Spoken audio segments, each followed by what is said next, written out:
हमारे YouTube channel RK music को लाल button दबा के सब्सक्राइब कीजिए और घंटा के निशान पे दबाइए ताकि हमारे बनाए हुए सभी ऑडियो और वीडियो आप तक तुरंत पहुंचे बिल्कुल मुफ्त। Created with free version for non-commercial. एखन अपने सब सुनि रहल छी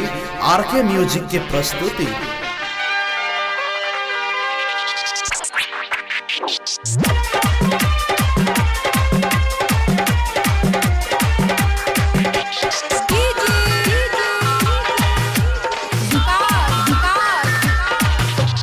आधी आधी रतिया से पीसी हम भंगिया, आधी आधी रतिया से पीसी हम भंगिया, दहिया हो खोता मली लेके आई भोला जी भांग पीसे के मशीन,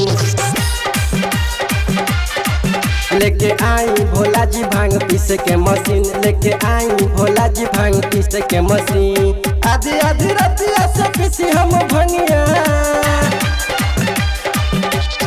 आधी आधी रतिया से पीसी हम भंगिया, दहिया हो खोता मली लेके आई भोला जी भांग पीसे के मशीन, लेके आई भोला जी भांग पीसे के मशीन, लेके आई भोला जी भांग पीसे के मशीन।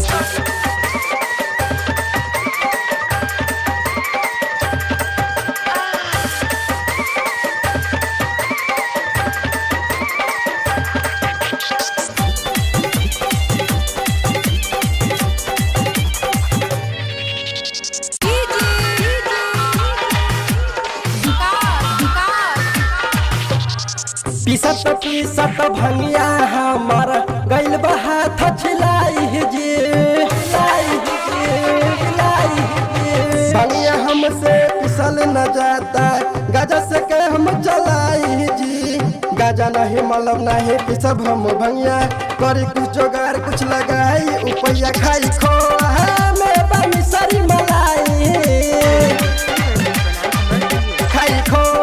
में बनी सरी मलाई बनी सौकी लेके आई भोला जी भांग पीसे के मशीन, लेके आई भोला जी भांग पीसे के मशीन, लेके आई भोला जी भांग पीसे के मशीन।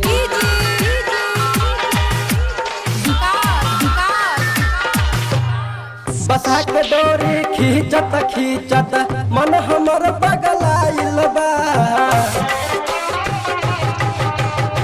देखी देव घर के है नजारा कितना भगता आइल बा,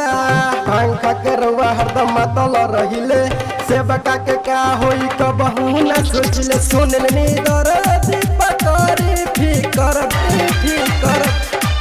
सुनलनी दर्द पकड़ी फिकर, बिकी पूजला रातो दिन